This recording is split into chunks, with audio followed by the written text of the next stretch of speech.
Hey, what's going on everyone? Hux21 here, back with another Splinterlands video. So what you see right now is the little chart posted by Matt in Discord that has taken the Splinterlands world by storm. So, as we have known for a while now, collection power is on the out. And what they were going to do is have an SPS staked level for each league. Now, the unfortunate thing about this chart is that it is very, very, very misleading about what is actually being done. So I'm going to take some time to talk about that today. I'm going to talk about the changes. I'm going to talk about my opinions on the changes, and we'll get through the whole thing together here. It's been a testy couple days. Right from the jump, I think this is a fantastic change. I am very, very for this. I think for the long-term health of the game, this is something that needed to be done.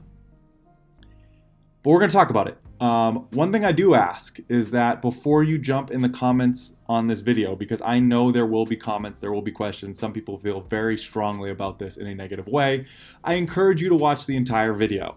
It's always funny to me when I post a video that's, 20 minutes long, and 5 minutes after I post it, we get some angry comments, right? Well, you didn't watch the whole video. You don't know what I'm going to say. And a lot of times, your concern I address in the video, so, we can skip some of those initial steps. So I encourage you to watch the whole thing.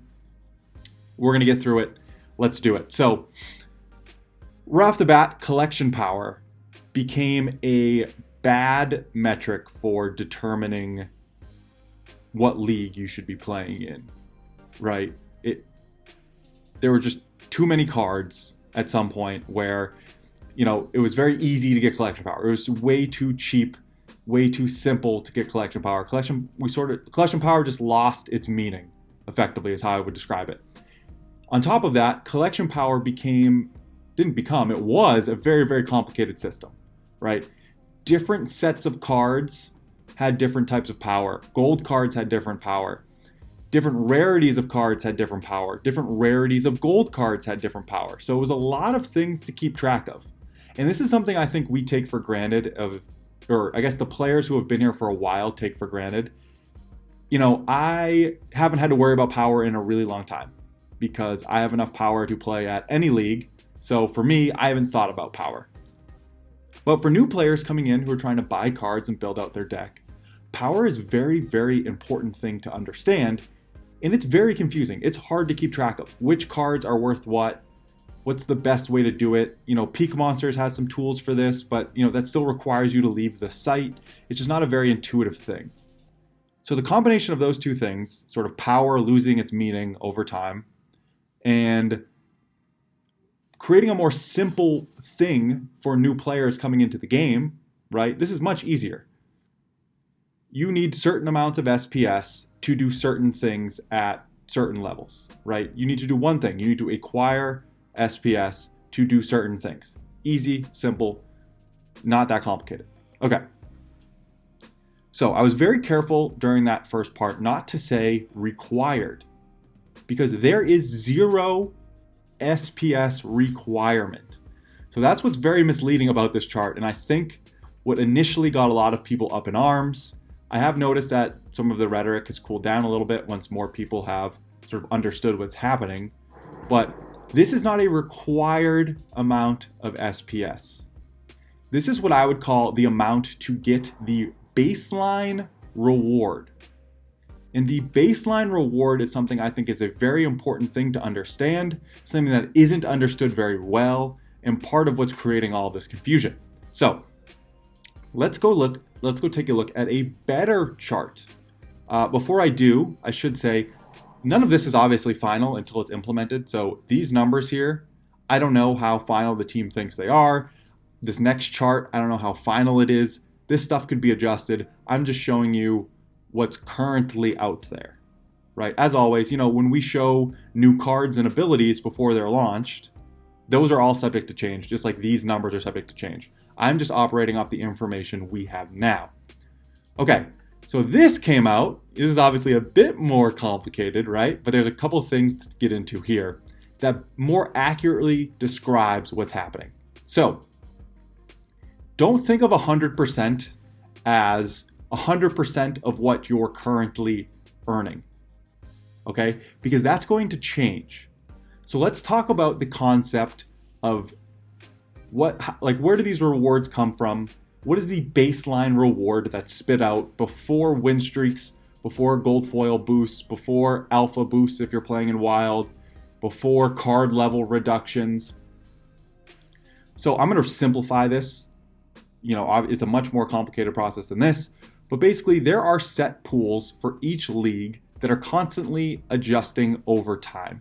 And the idea is there is a baseline amount that is going to be put out for each win, and then the multiplier effects, whether that be gold cards, whether that be under-leveled card reductions, hit that baseline number, and that number changes, and it comes to you, okay? That's how it works. But that baseline number is the key number, and that number is constantly changing. So let's say the baseline number is 10 SPS, right? And a bunch of people stop playing, right? Well, the pool still has a lot of SPS to give out. So then that baseline number of 10 SPS will creep up. Maybe it creeps up to 12, maybe it creeps up to 15. But then the baseline number you're getting is 15 SPS, 12 SPS, whatever it is. And then those changes come into play. So this isn't saying in order to get 100% of your current rewards, so like right now in Diamond 1, I'm getting about 6 SPS, I would say, at this early in the season. I don't need, where am I? I don't need 177k SPS to keep getting 8 SPS or 6 SPS. I need this amount to get 100% of the baseline SPS. That baseline constantly changes, and we see that throughout the season, right? In the beginning of the season, normally the SPS earnings are a little bit higher, specifically at the top leagues. But as people play up into higher and higher leagues, there's more and more people eating into those reward pools, so the baseline SPS per match goes down. So we've watched this change, right? You know right now that the amount you're going to earn in the beginning of the season is generally a little bit higher than the amount you're going to earn by the end of the season. As more and more people play, more and more people move up leagues. Okay, so with that context in mind, I think a couple things are important. First, not a lot of people have the required SPS per league in order to earn 100% of the baseline. Okay? And that's what a lot of the complaint has been about. But a lot of the complaining has been relating it to current earnings. That's all thrown out the window, right? Because there's going to be plenty of situations where people fall into this 80% bracket and are making more per battle in terms of SPS than they were previously. All right, and just a little illustration here to show you. So right now, right, these numbers aren't to be accurate. It's just for easy numbers, right? So Diamond 1 baseline, let's say it's 10 SPS. Currently, I get 100% of it, obviously. It changes. Sometimes I have gold, so I get a little more of it. Sometimes I play an underleveled card, I get a little bit less of it. But generally speaking, most people are getting around 100% of it, unless you're playing way above your league in terms of the cards you have. So in general, I get about the baseline. So let's say I fall down to that 80% category, right? 80%, 10. Now we'd be talking, thought I put that into autofill. Apologies.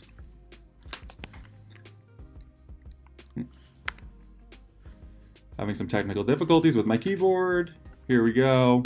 We would be talking 8 SPS. But if this happens to everyone, right? So now the Splinterlands game is spitting out on average 8 SPS when it's expecting its baseline to be 10, this number is going to go higher. The Diamond 1 baseline will increase because less SPS than expected is coming out of the reward pool.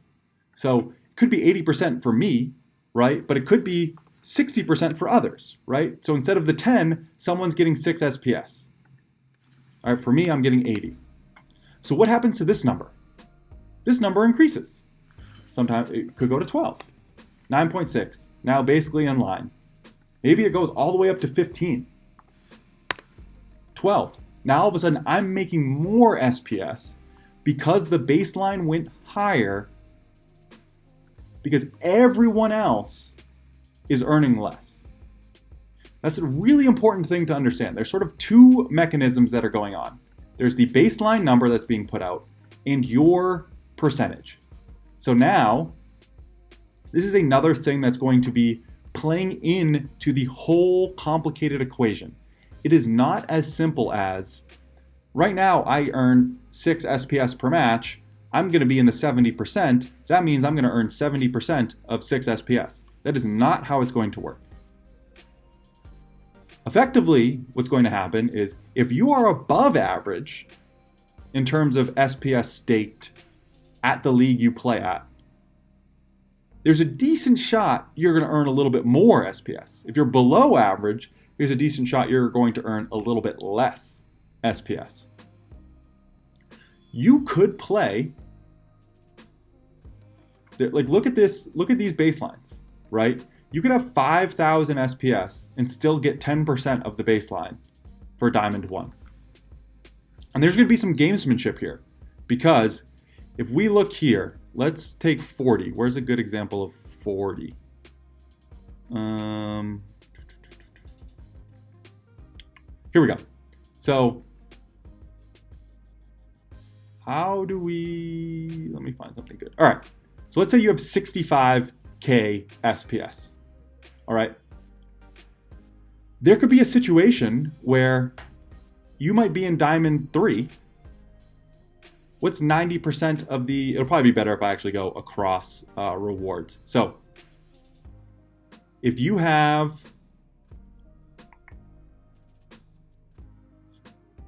should have done this beforehand. All right. So if you have 17K SPS, right? What we'll need to figure out is it better for you to stay in Gold 1 and get 60% of the Gold 1 baseline, or should you move up to Diamond 3 and get 50% of the Diamond 3 baseline?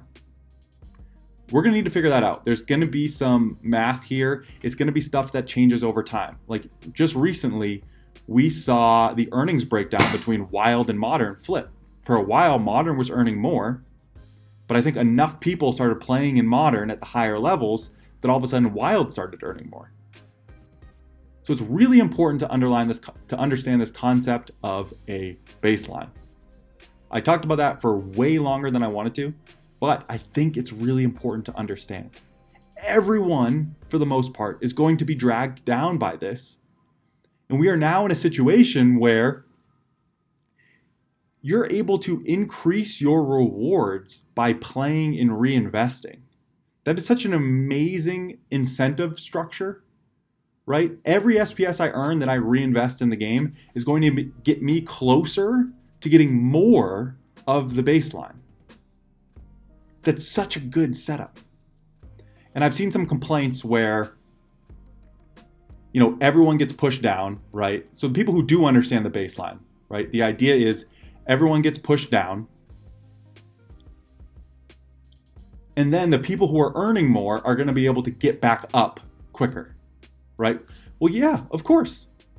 The people who are earning SPS, who are better at the game, winning more matches, earning more SPS, who are willing to reinvest that SPS, deserve to move up to get the higher levels of baseline. Right? To me, that just makes sense.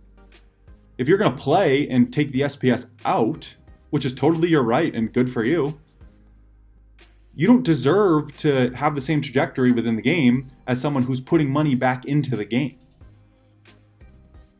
To me, that's just common sense. Okay, so let's talk about my situation real quick, obviously. So come here. I'm not someone who says, everyone needed to be glued to the white paper that came out 2 years ago, but I do think it's important to say this is literally in the SPS white paper. The numbers are a little different, but we have known that this is coming. So it's not a surprise that we need SPS. It's not a random thing that was dropped on us. But yeah, again, I'm not someone who's saying it was in the white paper, but it was legitimately in the white paper. Okay, so my current situation.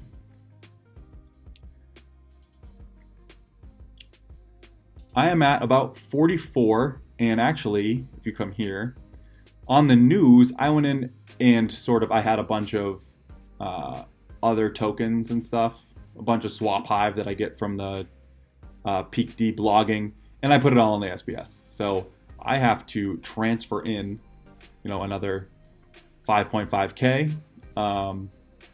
So I'm going to get close to 50K SPS. So if I come to the chart here, I normally play most of my matches in Diamond 1, and then sort of the back half of the season I play in Champion 3, and then a bit in Champion 2 at the end, normally. So if I go to Diamond 1, 50K SPS, I'm going to be about 60-70%. Again, I am expecting that I am going to see basically zero decrease in the number of SPS I get. Maybe a marginal decrease, but it is going to be negligible. And now I have something to focus on and reinvest into so I can move into these higher tiers. I think the incentive structure for me to keep playing, keep reinvesting into the game is there. So let's talk about the big picture. They have been giving out SPS like candy, as we know. And there has been nonstop clamors for SPS utility. At some point, Win Land, once they gave us some land snippets, became Win SPS utility, as the token price has obviously sank a bit from 3 cents down to 2.2 cents. This is SPS utility. This is what everyone has been waiting for. I wish this was the system when I was first starting. Oh, it would have been perfect. That's probably my biggest complaint, and I think a valid complaint of people, even though, again, they've told us that we're going to need SPS, is that, I've invested a lot into cards, right? I probably would have rebalanced that a little bit if I knew that this big of a change was a little imminent, but I honestly put that on me. I wish I had way more SPS, but I don't. And I've said this before, what's really cool about this now is those who earn more and reinvest more are going to see the biggest boosts. This is perfect setup. You want people reinvesting into your ecosystem. And now it's aligned. And let's talk about some of the options for acquiring SPS. So as you've seen here, they put out the SPS delegation system already. So, people will be able to delegate SPS to other people. There's also going to be an SPS rental system. And let's talk about that for a second. So there's 2 ways this could go. SPS renting is incredibly cheap. And that's honestly what I think is going to happen. I think SPS renting is going to be wildly cheap. But let's say it's not. Let's say SPS renting is really expensive.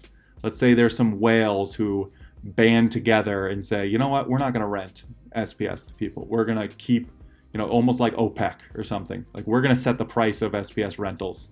And if they want to get 100% of the baseline, they have to pay this price. But what does that do? That makes SPS price go up. Because if SPS renting is super, super expensive, what am I going to do? I'm going to go buy SPS so I can rent it out. So I can undercut the whales and take a little bit lower pricing than what they're offering, but still get a huge return. Then what's that going to do? If enough people do that, that's going to drive down the rental price. It then makes it more cheap to rent SPS. So one of 2 things is going to happen, and in reality, it's going to be a constant back and forth between the 2.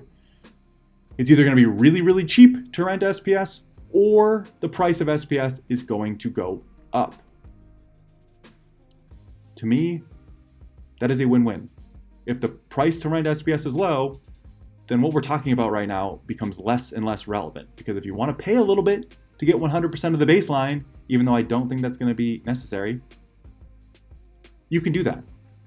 And if SPS goes up a ton because it's more expensive to rent and people want to get some of those yields, then that benefits the whole ecosystem.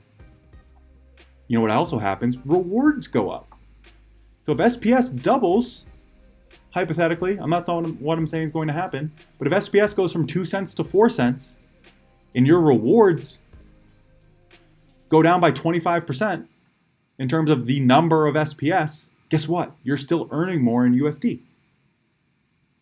That's a whole other component that I didn't even touch on, right? This is designed to hopefully provide some upward pressure to SPS. As SPS price goes up, that means what you're earning each battle also goes up. The number of SPS you get equates to a higher USD value. Overall, everyone here is getting a bit of a reset, and it's going to be a new normal within Splinterlands. Those who reinvest are going to be on an upward trajectory. Those who pull money out will be swimming upstream a little bit. Another thing to notice, or to point out, I should say, is that guilds, I think, become a bit more important. Guilds are a big source of earning SPS. You know, every guild brawl, I'm getting a bunch of SPS. So if you're not in a guild and you want to start stacking some SPS, I think now is a good time to join, right? The gladiator cards can now be played in normal battles, either through the rule set or the new soulbound summoners as people continue to level those up. If you want to stack some SPS, level up your gladiator cards. It's a great time to be in a guild. The last thing I'll say, there is a nerf here that should be stated. And that is the number of chests you will receive. But there also is a caveat here. So, the number of chests you're expected to receive are going to also be affected by these changes. So you will likely earn less chests. However, less chests per league equals more SPS per chest.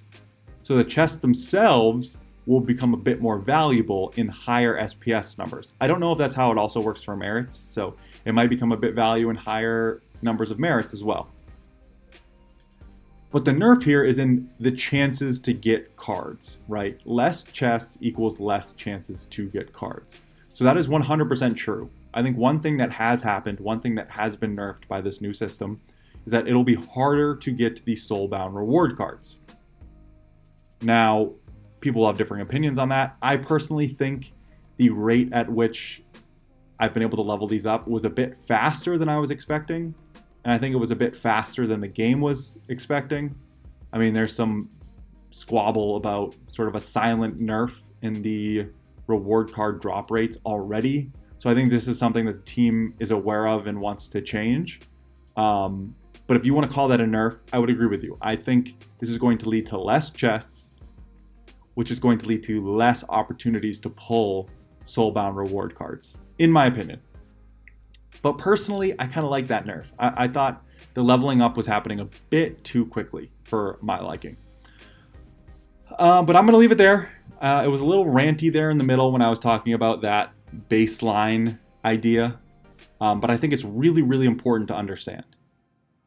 As everyone else gets dragged down, you're going to get dragged down with it.